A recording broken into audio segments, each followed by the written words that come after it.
오늘 말씀은 지난 1월 28일 수요기도회 때 제가 나누었던 설교의 후속편입니다. 그래서 지난 그 설교를 잠시 요약하면 제가 그때 이렇게 말씀드렸어요. 염려란 내가 바라고 원하는 것을 얻기 위해서 어떤 상황을 통제하려고 하지만 그 통제가 잘 되지 않을 때 생기는 것이라고 말씀드렸습니다. 이스라엘 백성들이 출애굽 이후에 광야에서 굶주릴 때 하나님께서 그들에게 만나와 메추라기를 주시면서 하루에 가족 수대로 정해진 분량만큼만 거두고 그것을 그 다음 날까지 남겨두지 말라고 하셨지만 그들은 내일을 걱정하여서 더 많이 거두고 다음 날까지 남겨두었습니다. 이스라엘 백성들이 그날 거둔 만나로 오늘 정말 충분히 배가 불렀음에도 불구하고 혹시 내일 먹을 게 없으면 어떡하지? 라는 생각 때문에 그 상황을 통제하고 싶어서 더 많은 만나를 거둬들인 것입니다. 내일에 대한 염려 때문에 하나님의 말씀에 순종하지 않은 것입니다. 그런데 이런 모습이 내일의 짐을 오늘로 당겨와서 염려하고 있는 우리의 모습을 그대로 반영해 주는 것 같습니다. 성경에서 말하는 염려는 마음이 여러 갈래로 나뉘어서 하나님을 온전히 신뢰하지 못하는 상태를 의미하고요. 그래서 예수님께서는 염려하는 자들을 향해서 믿음이 작은 자들이라고 말씀하신 것은 그러니까 염려가 단순한 감정을 넘어서 우리가 하나님과의 관계에서 얼마나 그분을 신뢰하고 있는지와 직결되고 있다는 것을 알 수 있습니다. 사도 바울이요, 감옥이라는 그 최악의 통제불능 상황에서도 우리에게 염려하지 말라고 권면할 수 있었던 이유는 염려가 생기는 건 자연스럽습니다. 그렇죠? 하지만 그 상태에 계속 머물러 있기로 결정한 건 나의 선택입니다. 그래서 우리는 기도와 간구를 통해서 내 삶의 주도권을 하나님께 드리는 영적 훈련을 할 수 있기 때문에 이 염려하지 말라고 이야기한 겁니다. 이때요, 기도할 때 대충 얼버무려서 하나님 도와주세요, 염려하지 않게 해주세요, 이게 아니라요, 작은 것까지 아주 구체적이고 세밀한 부분까지 기도하라고 말씀하고 있는 것입니다. 이렇게 작은 일까지 주님께 맡기는 기도는 결국 누가 내 삶의 공급자인가를 인정하는 그 신뢰의 회복으로 이어지고 여기에 오늘 하루 나에게 베풀어 주신 구체적인 은혜를 찾아서 감사하는 태도가 더해질 때 비로소 염려의 고리를 끊어낼 수 있습니다. 그래서 결론적으로요, 내일의 불안 때문에 매몰되기보다 오늘 주신 은혜에 감사하며 기도로 모든 주권을 하나님께 맡길 때 마치 군사들이 성벽을 지키듯 하나님의 평강이 우리의 마음과 생각을 지켜주셔서 우리가 염려하지 않을 수 있다 라고 한 것이 제가 지난번에 했던 설교의 내용입니다. 제가 지난주에 이렇게 말씀을 나누고 난 다음에 제 삶의 염려가 사라졌을까요? 혹시 지난 그 수요기도의 설교를 말씀을 함께 듣고 그날 기도하시고 난 이후에 염려가 싹 사라졌다, 질문이 드는 거예요. 왜 평강이 지속되지 않지? 기도했는데 왜 여전히 염려하는 이유는 무엇일까? 이런 질문, 이런 고민이 있어서 오늘 말씀을 또 준비하게 되었습니다. 저희가 8절만 다시 한번 좀 읽어보겠습니다. 함께 읽어보겠습니다. 끝으로 형제들아,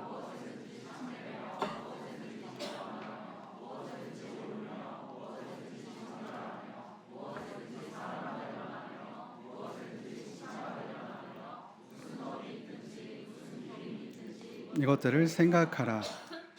끝으로 라고 시작을 하기 때문에 마치 앞과 뒤의 내용이 분리되어서 다른 주제로 넘어가는 것처럼 보일 수 있습니다. 하지만 이 끝으로라는 단어는요, 남아있는, 나머지 이런 뜻입니다. 그래서요, 끝으로라고 보다는 다음으로라고 해석하는 것이 훨씬 더 자연스러워 보입니다. 그러니까 하나님의 평강으로 염려하지 않기 위해서는 기도와 간구로 하나님께 아뢰는 것과 함께 생각하기가 필요하다는 것입니다. 왜냐하면요, 염려는 단순한 감정이 아니라 하나의 사고 구조라고 할 수 있거든요.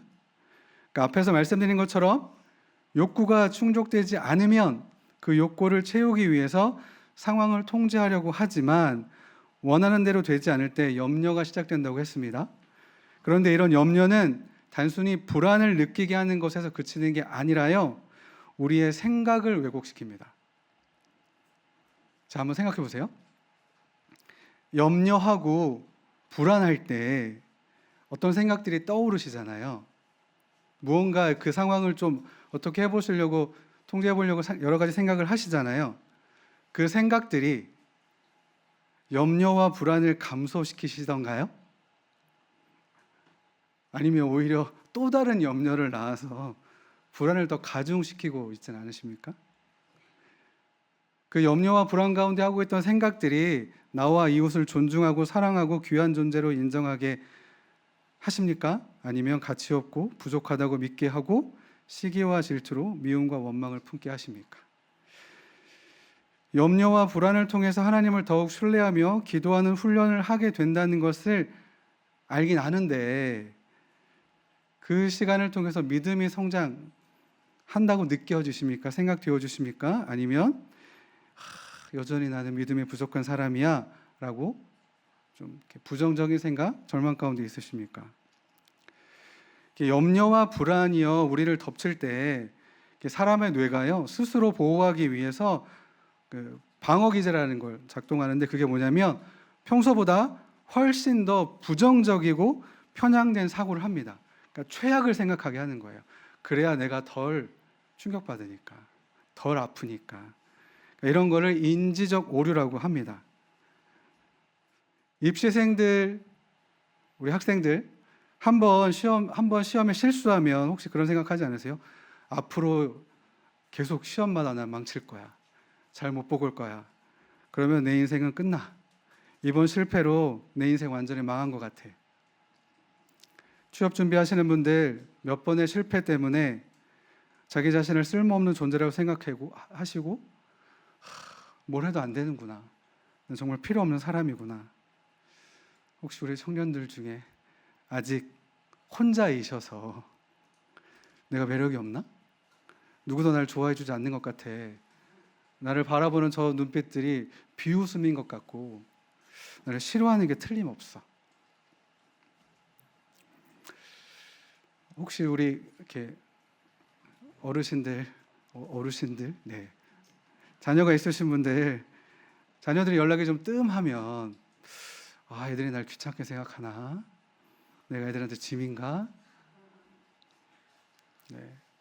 몸이 조금 아프시면 아휴, 이거 죽을 병 아닌가? 이런 게 인지적 오류라는 것입니다. 상황을 더욱 절망적으로 보게 만드는 것입니다. 그러니까 아무리 기도해도 이런 생각이 바뀌지 않으면 기도한 후에 잠시 평안을 느낄 수 있지만 이 평안의 상태가 지속되기가 어려울 수밖에 없습니다. 또 이 인지적 오류의 가장 큰 특징이 뭐냐면 이 부정적인 정보만 선택적으로 받아들이는 거예요.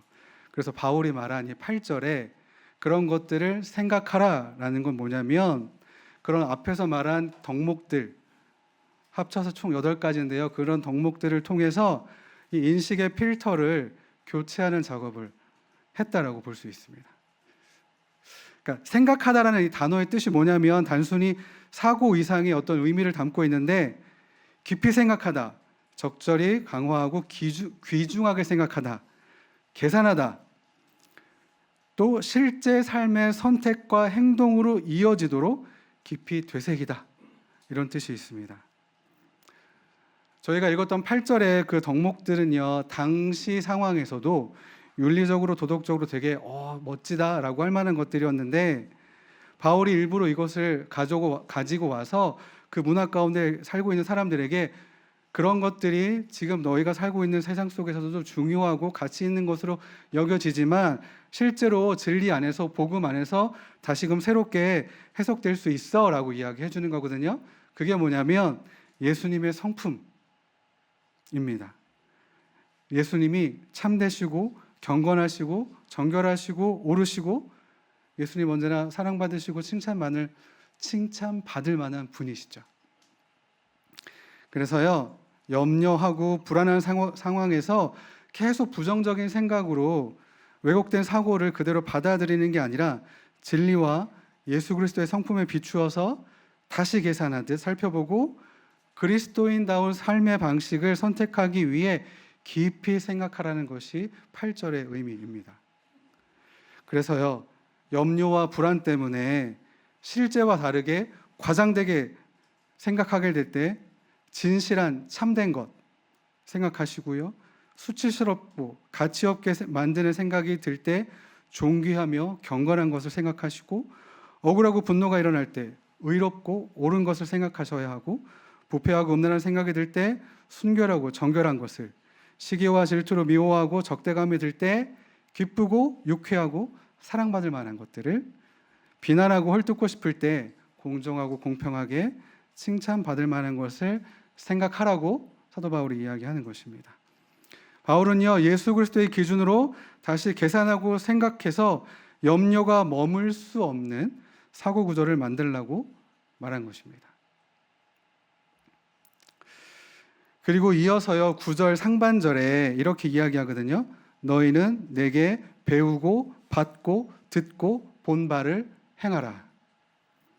바울은요, 단지 생각에서만 멈추지 말고 이것을 행하라고 합니다. 특별히 8절에서 바울이 말한 그 덕목들은 사실 바울이 자신의 삶에서 실천했던 것들이고요. 이는 생각하는 것과 행동하는 것이 복음 안에서 통합된 하나의 삶의 방식임을 말해주는 것입니다. 이 배웠다, 받았다, 들었다, 보았다는요, 단순히 정보를 전달해 주는 게 아니라 관계적이고 또 어떤 체험적인 그런 신앙의 형성을 보여주는 것입니다. 그래서 바울이 말한 행하라는 이런 명령은 묵상하고 생각하는 것만 머물지 말고 실제의 삶으로 옮기라는 요청입니다. 생각이 결과를 낳는다라는 말씀 아시죠? 네. 그래서 앞에서 말씀드린 것 지루하시거나 다시 설명을 드리겠습니다. 어떤 잘못된 왜곡된 생각 때문에 염려와 불안으로 부정적인 생각이 계속 우리 안에 머물러 있으면 우리가 감정이 매몰되어서 아무것도 하고 싶지 않은 절망과 무력감 가운데 빠질 수 있습니다. 그럴 때 계속 욕구 불만을 느끼면서 불평하고 원망 속에서 영적 침체 가운데 머무는 것이 아니라, 영적 침체, 불안, 염려는 내가 선택하는 거라고 말씀드렸잖아요.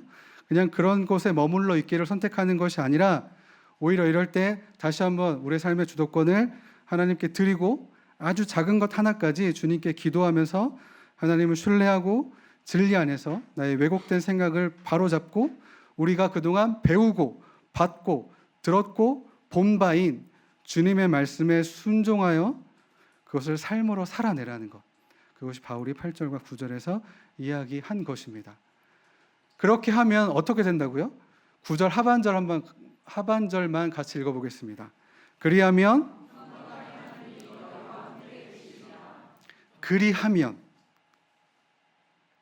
그리하면이 뭘 말하는 거죠?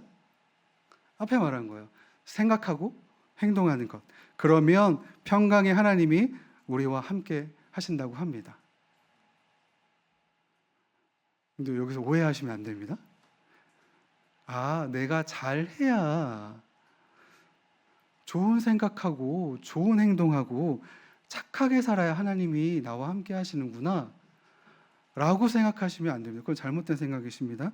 여기서 말하는 건요, 바울이 말하는 건 어떤 조건을 충족시키라고 말하는 게 아니라 어떤 기준에 합당한 생각과 합당한 삶을 살라는 게 아니라 그렇게 함으로 말미암아 나와 하나님 사이에 가려져 있는 장애물을 제거하라는 것입니다.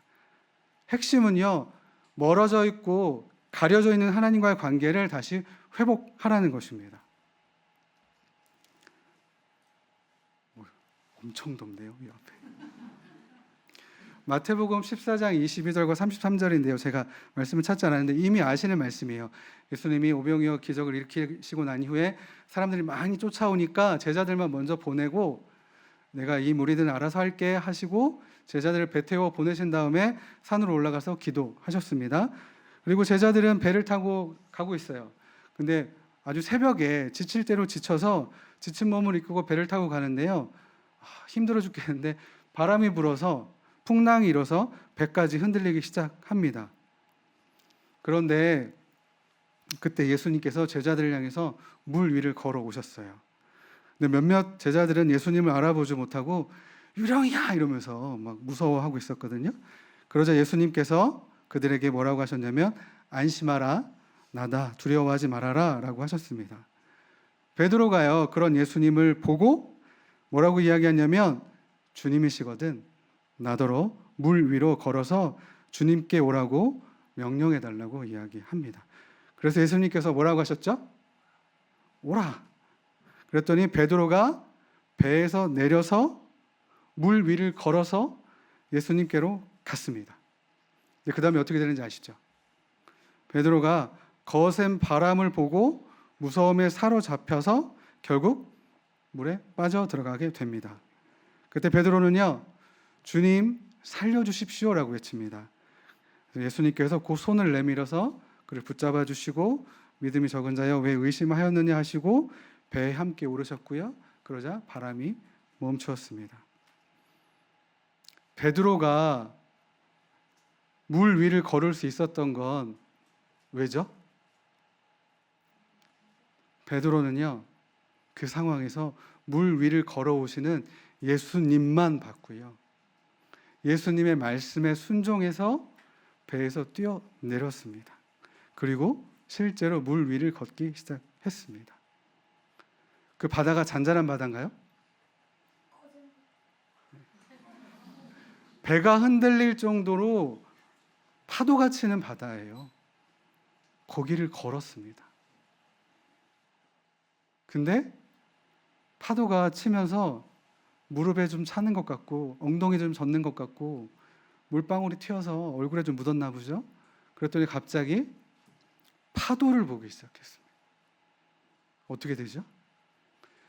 그 풍랑 속에서 예수님과 함께 있으면서 평강을 누렸는데 평강이 깨지기 시작하니까 평안이 깨지기 시작하니까 바닷속으로 가라앉았습니다.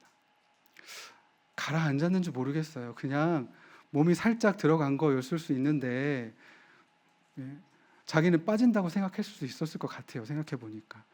그때 어떻게 했냐면 주님 살려주십시오라고 했습니다.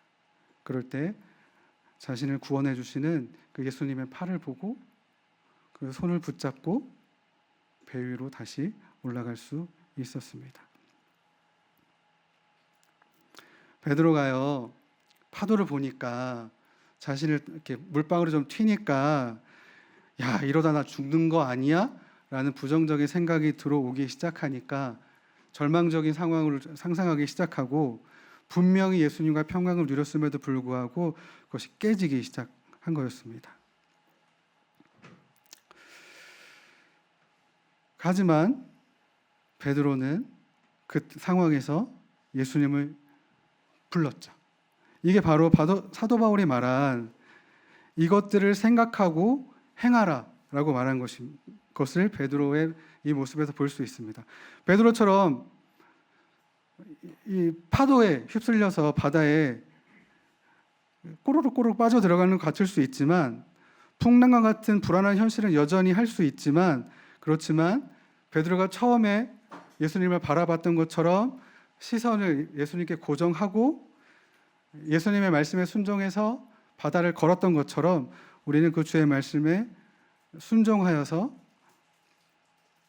걷기 시작하면 하나님의 평강을 누리는 탁월한 삶을 살 수 있게 되는 것입니다. 빌립보서 4장 7절에요. 그리하면 모든 지각에 뛰어난 하나님의 평강이 그리스도 예수 안에서 너희 마음과 생각을 지키시리라 라고 했습니다. 하나님의 평강이 나의 마음과 생각을 지키신다는 것, 또 9절에서 평강이 하나님이 함께 하신다는 것은 아무리 많은 적들이 우리를 포위한다고 할지라도 하나님의 군대가 성벽을 철동같이 지켜주시고 계시기 때문에 그 성 안에서는 한결같은 평안을 누리고 있다는 것입니다. 그리고 그 성 안에서요, 그 하나님의 임재하심을 경험하며 그 하나님과 동행할 수 있는 것입니다. 바깥에서는 어떤 일이 벌어져도 그 안에서 우리는 안전합니다. 이 평강의 하나님이요, 또 어떤 분이시냐면 요한복음 20장 19절에 이날 곧 안식 후 첫날 저녁 때에 제자들이 유대인들을 두려워하여 모인 곳의 문들을 닫았더니 예수께서 오사 가운데 서서 이르시되 너희에게 평강이 있을지어다. 평강의 하나님은 자기 아들의 십자가를 통해서 죄를 사하여 주신 구원의 하나님이십니다. 히브리서 13장 20절에 양들의 큰 목자이신 우리 주 예수를 영원한 언약의 피로 죽은 자 가운데서 이끌어내신 평강의 하나님이, 평강의 하나님은요, 예수 그리스도를 죽은 자 가운데서 다시 살리신 능력의 하나님이십니다. 로마서 16장 20절입니다. 평강의 하나님께서 속히 사단을 너희 발 아래서 상하게 하시리라. 우리 주 예수의 은혜가 너희에게 있을지어다. 평강의 하나님은 모든 사탄의 권세를 이기신 승리의 하나님이십니다. 평강의 약속은요, 단순히 조용하고 분란이 없고 그냥 평안한 상태만을 말하는 것이 아닙니다. 평강 안에는요, 구원과 능력과 승리의 약속이 담겨 있습니다. 그 평강의 하나님이 지금 우리와 함께 하십니다. 우리가 주의 말씀과 진리를 생각하고 그 진리를 실천하고 순종할 때 그 평강의 하나님이 우리와 함께 하신다는 것입니다. 말씀을 마무리하겠습니다. 이 사도 바울이요, 4장 6절부터 9절까지 말했던 이 내용 중에 기도는요, 내가 하려던 주도권을, 내가 가지고 있던 주도권을 하나님께 드리며 하나님을 더욱 신뢰하는 과정입니다.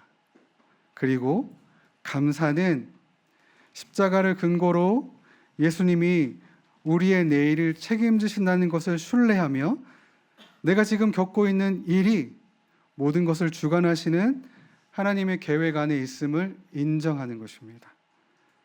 하지만 그럼에도 불구하고 여전히 남아있는 불안과 염려 때문에 왜곡된 생각을 할 수 있잖아요. 하지만 그때 우리가 복음과 진리를 기준으로 다시금 예수님과 함께 이 상황을 다시금 생각하며 우리가 이미 배운, 들은, 받았던 그 말씀에 순종하면 그 평강의 하나님이 우리와 매일매일 함께 하실 것입니다. 바깥에 어떤 일이 벌어지더라도 우리는 그 안에 안전하게 주의 도우심과 인도하심 가운데 있을 겁니다. 하나님 임재하심이요, 그냥 주님 이곳에 임재해 주십시오 라고 우리의 관념적 그냥 이렇게 어떤 고백에만 그치지 않았으면 좋겠습니다. 하나님 임재하심이 지금 이 시간 실제가 되었으면 좋겠습니다.